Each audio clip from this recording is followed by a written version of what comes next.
Oh, look who just shattered someone's entire reality with a single sentence. Hello, beautiful chaos agents. Hello, accidental truth tellers. The ones who drop a joke so sharp, so precise, so uncomfortably accurate that the room goes dead silent and suddenly nobody's laughing anymore.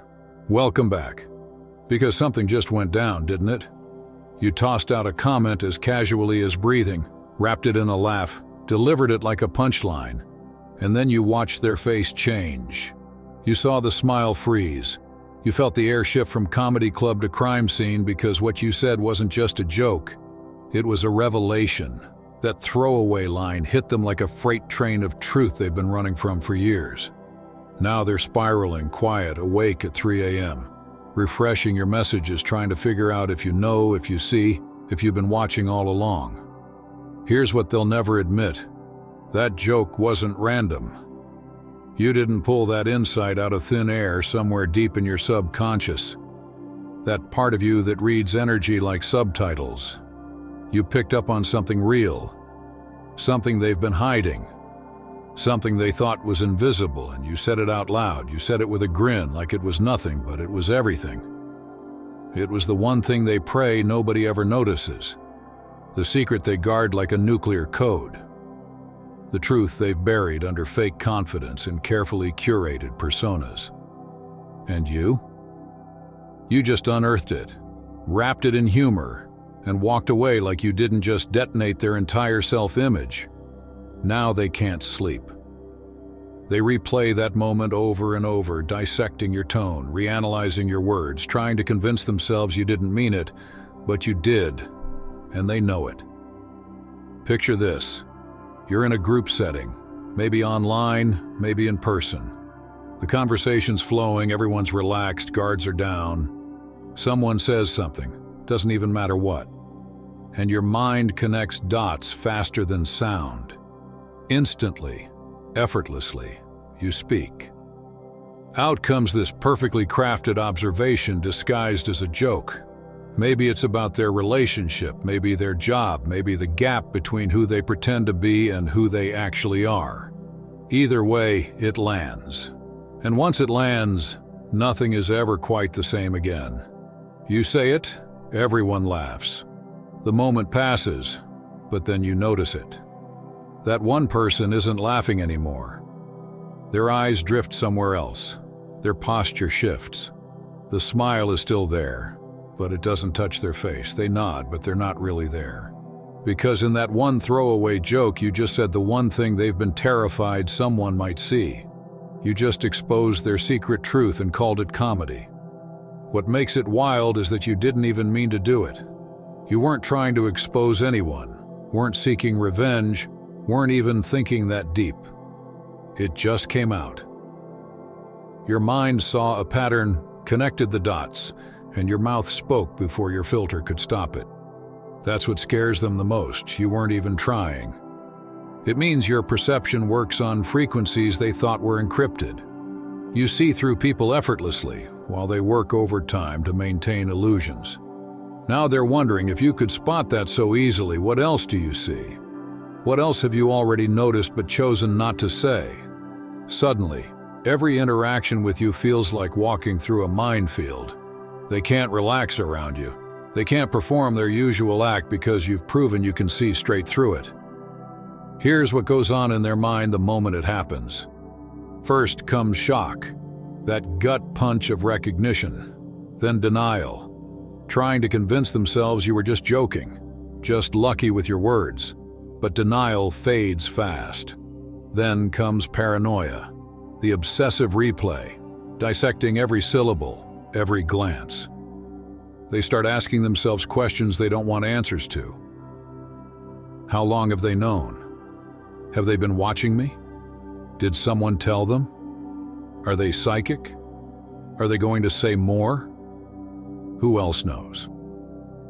But the question that really haunts them, the one that keeps them staring at the ceiling, is this. If they saw that, what else do they see that even I don't know about myself? And that's when everything changes. You stop being just a person to them. You become a threat, a mirror. living proof that their carefully constructed mask has cracks they didn't even realize existed. You've become dangerous, not in a violent way, but in the way truth is dangerous. You're the one who can't be lied to. You read micro-expressions, tone shifts, energy changes that others completely miss. While everyone else listens to words, you're tuned to the silence between them. While others watch behavior, you notice what's avoided. You don't buy surface explanations, you catch contradictions hiding underneath. This isn't something you learned. It's how you're wired. Your brain processes multiple layers of reality at once. You see patterns in chaos, connections in randomness, and every now and then, that truth leaks out as a joke that's far too accurate to be coincidence. They'll drive themselves mad trying to explain it and wondering if you're psychic, manipulative, or secretly investigating them. But the truth they can't handle is far simpler. You just see them. You don't just look at people, you really see them. Not the performance, not the persona, not the carefully edited highlight reel.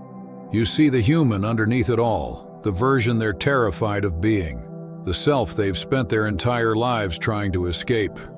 You see them so clearly that you can name their fear out loud and make it sound like a joke. That's what's breaking them. Not that you noticed, but that you noticed so effortlessly, so casually, that it makes them wonder if everyone else can see it too. If they've been living in an illusion that only they believed in. And while you moved on, they didn't. For you, it was just another passing comment. For them, it became a timestamp. Before you said it and after you said it. They replay that moment in slow motion, remembering what you were wearing, who was there, how you said it. They've turned your laughter into interrogation, your words into evidence. They've convinced themselves that your joke wasn't random, that it was a coded message, a quiet exposure.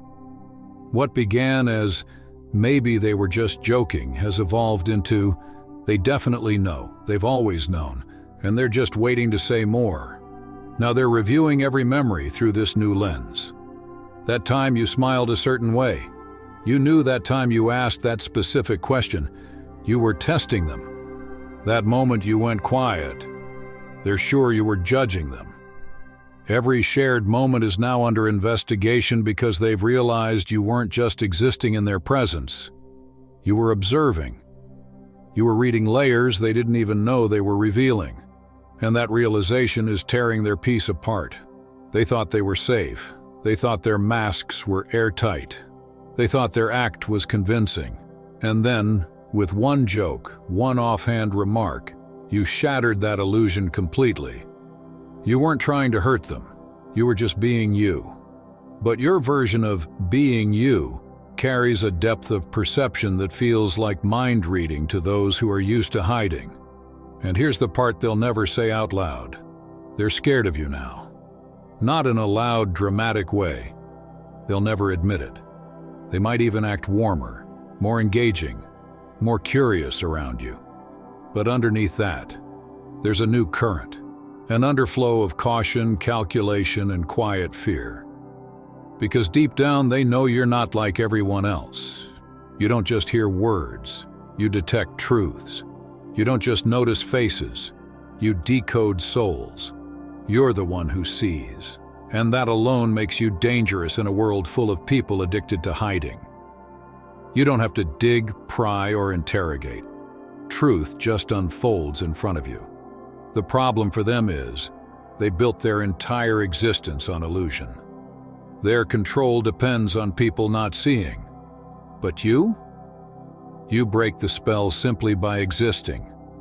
You're immune to manipulation, untouched by charm and unbothered by theatrics. You don't chase approval or get swayed by surface emotions. You listen to tone, not words. You feel energy, not explanations. You recognize masks the way an artist recognizes brushstrokes. Instantly, they can't play their usual games with you because you already understand the unspoken rules. You read between sentences, detect the motives beneath the smiles, and spot contradictions before they even finish their story that makes you impossible to deceive. So now they're trapped. They can't draw you in because they know they'll be exposed. But they also can't distance themselves, because doing so would prove your point. It would silently admit that you were right. You've become their paradox, the person they fear but can't stop orbiting. Every interaction feels like walking through a minefield. Every word they speak is a risk. They're terrified that one slip, one misplaced phrase, will trigger another revelation from you. Here's the brutal truth about people who hide. Their entire identity is performance art. Every move, every word, every expression is rehearsed. They've spent years perfecting an image of who they want to be seen as, convincing themselves that if they play the part well enough, no one will ever discover who they actually are. Their job, their relationships, even their confidence. It's all dependent on the lie being believable. Their self-worth is built on deception, and exposure, even by accident, feels like annihilation. Then you came along. No effort, no intention to destroy, just presence, awareness, perception. One offhand comment, one joke disguised as humor, and suddenly you've stripped away years of illusion. You didn't mean to humiliate them, you just told the truth, effortlessly. But for them, that moment shattered everything. You proved that their act isn't airtight, their mask isn't perfect, and their secrets aren't as invisible as they thought. You didn't just dent their ego. You punctured their entire sense of safety. Because if you could see it, how many others have seen it too and stayed quiet out of pity? That's what terrifies them. What's wild is that you've probably forgotten what you said. To you, it was nothing, a passing comment in a sea of words. But to them, it was a psychic event. They remember every inflection of your voice, every flicker of your expression, every syllable that came out of your mouth. They've replayed that moment hundreds of times, dissected it like evidence, trying to decode what else you might know. Your laughter wasn't laughter to them. It was revelation, it was exposure. It was divine judgment, disguised as comedy. Now they live in this private hell where you've become the mirror they can't escape. They know you know, but they can't bring it up without confirming it. So they act. They smile wider, laugh louder, talk faster, trying to overwrite that moment with noise. But it doesn't work. They're haunted by it. They wonder if everyone else noticed.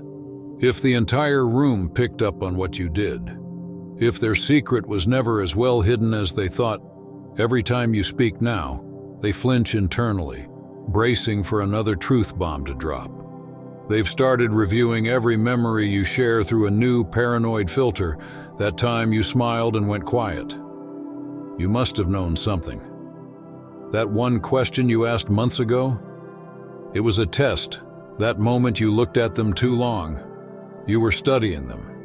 They've turned every second of your presence into an investigation. They've rewritten the entire history of your interactions into a case file titled, "What Do They Know?" What's destroying them isn't just the exposure, it's the casualness of it. You didn't sit them down, you didn't make it dramatic, you didn't confront them. You just said it. Like their deepest shame was as trivial as commenting on the weather. That's what guts them. Because to you, their biggest secret wasn't worth dramatizing. It was obvious, simple, transparent. You didn't treat it as sacred or powerful. You treated it like common sense. And that, to someone whose whole identity depends on concealment, is worse than humiliation. It's erasure. You made them realize that the monster they've been hiding from everyone else was never hidden at all. That what they've been guarding, fearing, and protecting for years was visible the entire time. You saw through it in seconds, without trying, without effort, without even caring. That's the kind of power most people don't understand. Seeing without needing to control, knowing without needing to prove, understanding without needing to expose. Now, their mind can't stop spinning. They're terrified of your silence. They're terrified of your laughter. They're terrified of your calmness, because it means you already know more than you're saying. You've become the walking embodiment of their worst nightmare, a person who doesn't need to ask questions to know the answers. You're not dangerous because you're cruel. You're dangerous because you're clear. You don't threaten them with anger, you threaten them with awareness, and that's the part they can't defeat. Because how do you fight someone who sees through illusion? How do you manipulate someone who's immune to manipulation? How do you perform for someone who already knows the script? You can't, so they'll keep pretending, keep smiling, keep acting normal, while underneath, they're unraveling. They'll try to match your calm, mimic your poise, but the truth has already done its work. You didn't just expose their lie. You dismantled their illusion of control. You didn't mean to become their reckoning, but that's exactly what you are. The gap between how serious it was for them and how casual it was for you, that's the crack where everything begins to collapse. That's the invisible fault line splitting their composure, because for you, it was just a passing moment, a sentence, a joke, a casual comment that didn't even register beyond the conversation.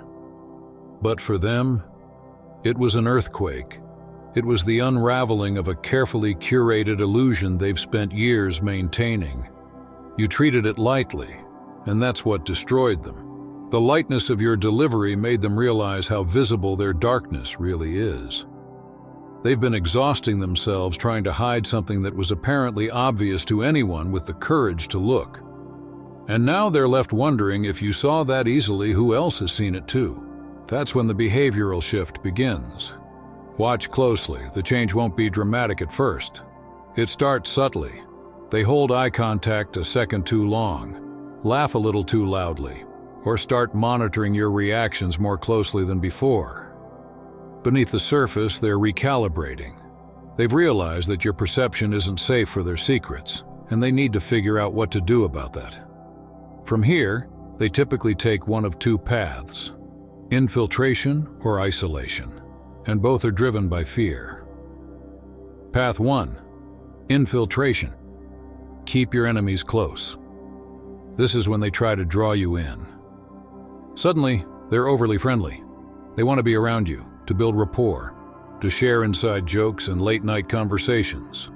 They start mirroring your energy, complimenting you more, engaging more often, all under the guise of closeness. But don't mistake this for connection. It's surveillance disguised as friendship.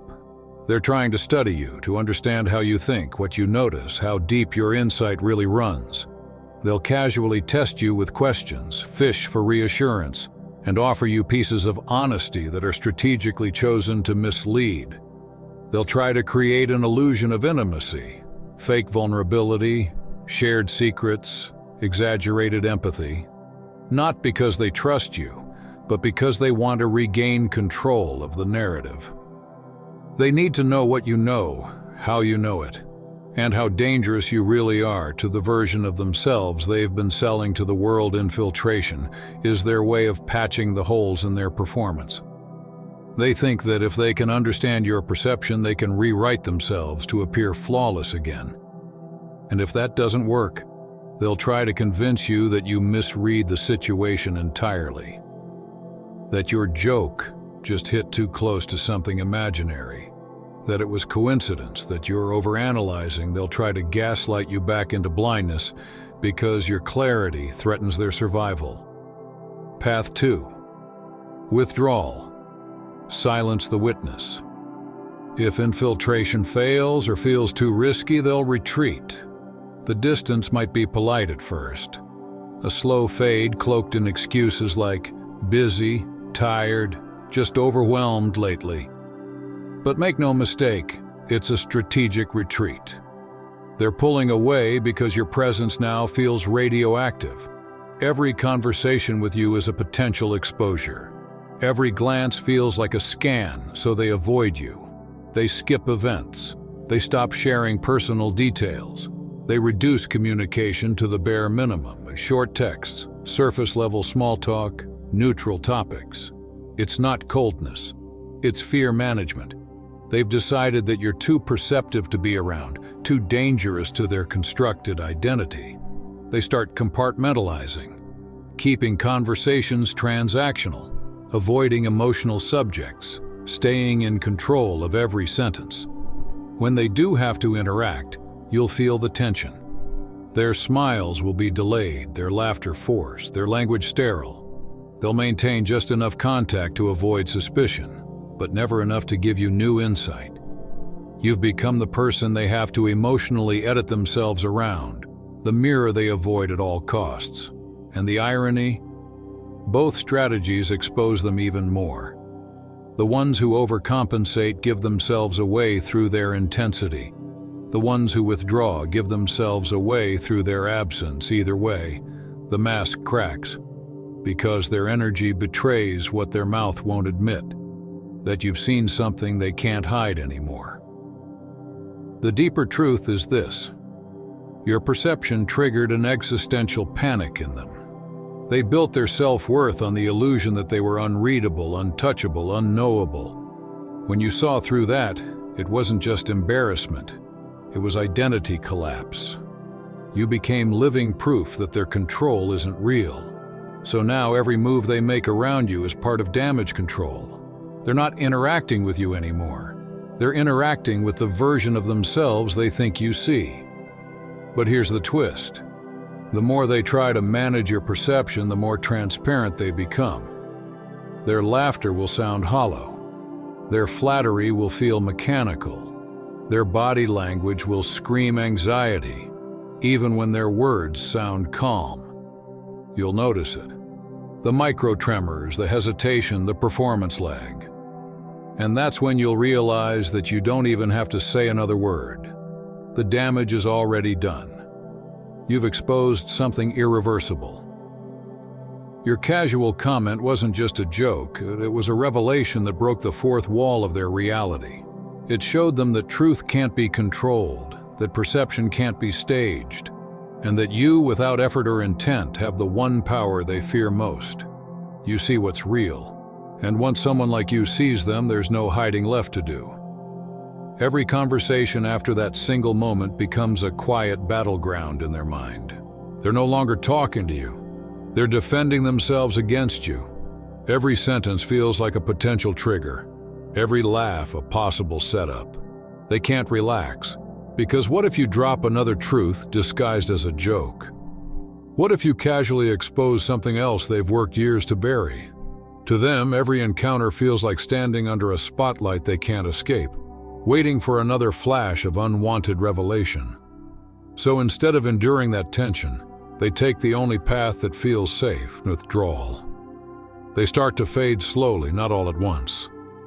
The texts become shorter, the calls less frequent, the interactions colder. They start declining plans with excuses that sound reasonable. I've been busy. Just need some time. Work's crazy right now. But underneath those words is fear. Fear of being seen again. Fear that the next conversation could unravel another piece of their facade. Fear that another joke from you will strip away the last illusion they have left. And here's the ironic part. They can't tell anyone the real reason they're avoiding you, because to do that, they'd have to admit that your joke hit something real. They'd have to acknowledge that the words you spoke in jest expose something they've kept locked behind years of emotional architecture. So instead they start spinning stories to protect their image. They say you've changed, that you're different now, or that they just grew apart. They make up convenient narratives to justify the distance, but every excuse traces back to that same electric moment. The moment you said something true and laughed about it. What they don't realize is that it wasn't just the content of what you said that wrecked them. It was how you said it. It was the lightness, the effortless delivery, the way you threw it out there as if the truth were common knowledge, as if everyone else could see it too. That's what broke them, because suddenly they weren't just afraid of you. They were afraid of everyone else. They began wondering, if this person saw through me that easily, who else has noticed? Who else is pretending not to see? That single thought is enough to unravel a person's sense of safety. Let's go deeper into why this dynamic is so psychologically powerful. Humor is one of the most ancient tools of truth humans have. Long before people could speak openly without consequence, they used laughter to say what couldn't be said. Jesters could tell kings the truth, under the protection of a joke. Comedians, philosophers, storytellers, all of them have used humor as a shield that allows truth to pass unnoticed until it's too late to deny. That's exactly what happens in moments like this. Humor lowers defenses. It sneaks past ego. It tricks the mind into relaxing just long enough for the truth to slip through the cracks. When someone hears a joke, they instinctively stop bracing for confrontation. The laughter creates a false sense of safety, a mutual understanding that says we're not being serious here. That's the unspoken social contract behind humor, the agreement that what's said in jest stays in jest. It's the mask that makes truth digestible. That contract protects both parties. The one making the joke gets to reveal something real without risking conflict. The one hearing it gets to absorb something painful without having to react. It's the perfect equilibrium until the joke hits too close. When humor lands too well, when it touches a raw nerve, the illusion collapses. The laughter dies midair, the energy freezes, and the room suddenly feels smaller. Everyone knows something real just happened, but no one can acknowledge it. That's the moment when the social contract fails, because humor only works as a disguise if both people agree to keep pretending. The second one person feels truly exposed, the balance is gone. The joke stops being entertainment. It becomes confession. The laughter shifts from genuine to nervous. The eyes dart away. The smiles tighten. The energy in the room mutates from light to heavy. You can feel it, that invisible drop in pressure, as truth silently floods the space. And that's what happened to them. You shattered the illusion without raising your voice, without confrontation, without intent. You broke the spell with a smile. You didn't accuse them, you didn't corner them, you just laughed and told the truth like it was the easiest thing in the world. And that, more than anything, is what terrifies people who hide. Because confrontation they can fight, accusation they can deflect, but humor disarms them before they even realize they've been disarmed. You didn't attack, you revealed. And revelation is always more dangerous than aggression. Aggression can be justified, but revelation leaves no defense. It's clean, quiet, surgical. It leaves them standing there exposed, while the rest of the world continues laughing. You turned their armor into glass and didn't even mean to. Now they're stuck in a paradox. They can't call you out because that would confirm everything you said.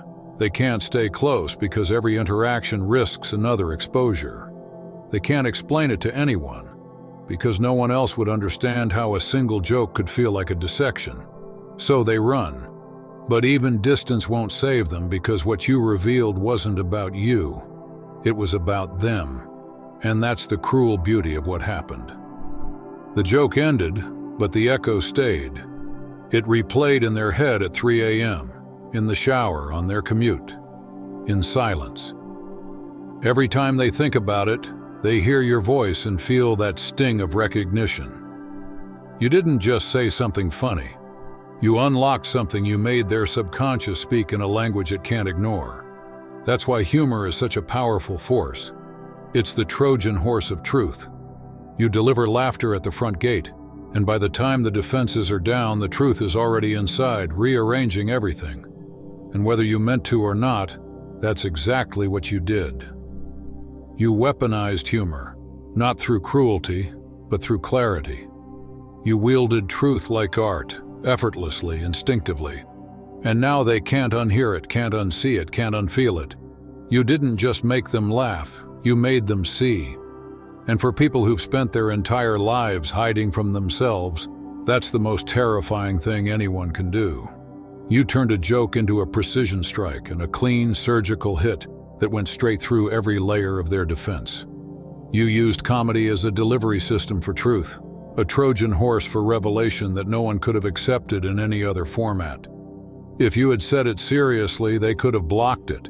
They could have argued, rationalized, denied, or accused you of being dramatic. But you didn't. You said it lightly, effortlessly, wrapped in humor.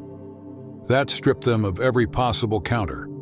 They couldn't defend without looking guilty, couldn't deny without validating it, couldn't dismiss without admitting it struck a nerve. You built a psychological trap with a smile, one where any reaction confirms what they were desperate to hide. So the only move left for them was to laugh, to nod, to smile, to pretend it didn't land. When it landed harder than anything anyone's ever said to them. It hit so deep that they're still hearing it in their heads long after the conversation ended, days later, weeks later, sometimes months. They replay it while lying awake at night, trying to convince themselves it was nothing, but every repetition feels sharper, heavier. The more they think about it, the less it sounds like humor and the more it sounds like prophecy. Because jokes fade, but truth echoes, and your words echo like a verdict. Here's what they can't grasp. You're not malicious. You're not a manipulator orchestrating mind games through comedy. You're not out here weaponizing wit to humiliate people. You're simply wired differently. Your brain connects dots most people don't even notice exist. You absorb details, tone, body language, micro-expressions, inconsistencies, and your mind arranges them instantly into patterns that reveal what others hide. You don't have to try. It's automatic. You see the architecture behind people's words. You sense the emotion behind their posture. You read between the syllables, not just the sentences.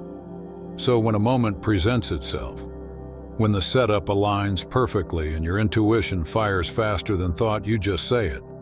You say what you see. You deliver truth the only way your brain knows how, casually, with a rhythm that feels natural. It's not cruelty, it's fluency. You speak the language of observation fluently, and sometimes that language sounds like comedy to others. Because laughter is the only reaction people have when their reality gets punctured in public. They laugh because it's safer than confessing your filter wasn't built to protect people from truth. It was built for timing, context, tone. You know when to hold back for etiquette, but you were never designed to censor reality. You see too much to stay silent forever. And when the truth slips out, it doesn't explode violently. It slides out so smoothly that people don't realize what hit them until much later. It's not an attack, it's an exposure. You reflect the truth they were pretending didn't exist, and that's what terrifies them most. Because from their perspective, it feels like you're playing chess while they're playing checkers. You make a single effortless move, and suddenly the whole board changes. They feel outmatched, overpowered, as if you have access to classified information they thought was locked away. It feels supernatural to them. They start to believe you can read them, that you somehow just know. But it's not magic. It's pattern recognition amplified by empathy and precision. You don't invade people's privacy. You just see what's already there. Now let's zoom out. Because this moment isn't isolated, it's part of a recurring pattern in your life. This isn't the first time you've said something that hit like a lightning strike. It's not the first time a casual observation shook someone's entire sense of self. You've probably lost friendships, opportunities, or relationships without fully understanding why you thought you were just joking, just being honest, just talking. But for them, it was a rupture. They couldn't handle being seen that clearly. You've been unintentionally triggering awakenings your entire life. What feels to you like normal conversation feels to others like exposure therapy. Too real, too fast, too raw. Because you don't dance around truth. You deliver it with no ceremony, no warning, no preparation. And people who've built their lives around illusions aren't equipped for that kind of clarity. To them, you're unpredictable. Not because you're chaotic, but because they never know when your insight will strike again. You've become the person whose words rearrange realities. Think about it. How many times have you seen that look? The blank stare after you said something that wasn't that deep. The awkward silence that follows. The way someone suddenly becomes distant after you made them laugh too hard. That's the pattern. You drop truth the way others drop casual comments. You're not doing it consciously, it's how your mind releases what it sees. You don't seek power in these moments, you become power. The kind of power people fear because it can't be bribed, manipulated, or blinded. And that's the bigger picture here. The joke that broke someone's psyche is a small example of something much larger. The ripple effect of your perception. You don't just make people laugh. You make them confront themselves. You don't just drop words, you drop mirrors. Every conversation becomes a subtle test of integrity, and every joke becomes a reflection people didn't consent to seeing. You're not dangerous because you hurt people. You're dangerous because you expose the truth they're not ready to meet. So yes, that one joke, that one effortless moment that left someone reeling, it was never random. It was the latest echo in a long chain of revelations you've been unintentionally delivering your entire life. You didn't just make them laugh, you made them remember who they are. And that, for people who live behind masks, is the most terrifying thing in the world. That's all for today. Dear Father, I pray for the growth of my faith. Help me trust you even when physical evidence is lacking. Let me believe in your perpetual presence, knowing you will never harm me. I understand that your thoughts for me are thoughts of prosperity and not harm to give me a good future. Thank you, gracious and eternal Father, for always listening to my voice. I offer up this prayer to you in the name of Jesus. Amen. Thank you, Jesus, for your love and provision. I am grateful for your presence in my life and the abundance you bring. If this video resonated with you, please like, subscribe to the channel, and share it with those who need to hear this message. Leave a comment below about your journey and how you are preparing for your own triumphant return. If you'd like to support our work, please consider contributing through Buy Me a Coffee. This helps us continually improve our content to offer you the best. The link to Buy Me a Coffee is in the description. No gift is too small. Whether it's a penny, a prayer, or a share, your generosity helps spread God's word and brings hope to others. Don't stop here. Watch our next video for powerful revelations about the signs that reveal you are the chosen one. We've enjoyed following this spiritual journey with you. Thank you for staying with us until the end. Keep shining brightly and embrace your destiny with courage. See you next time. Blessings to all the beautiful souls from the Enlightened Wisdom.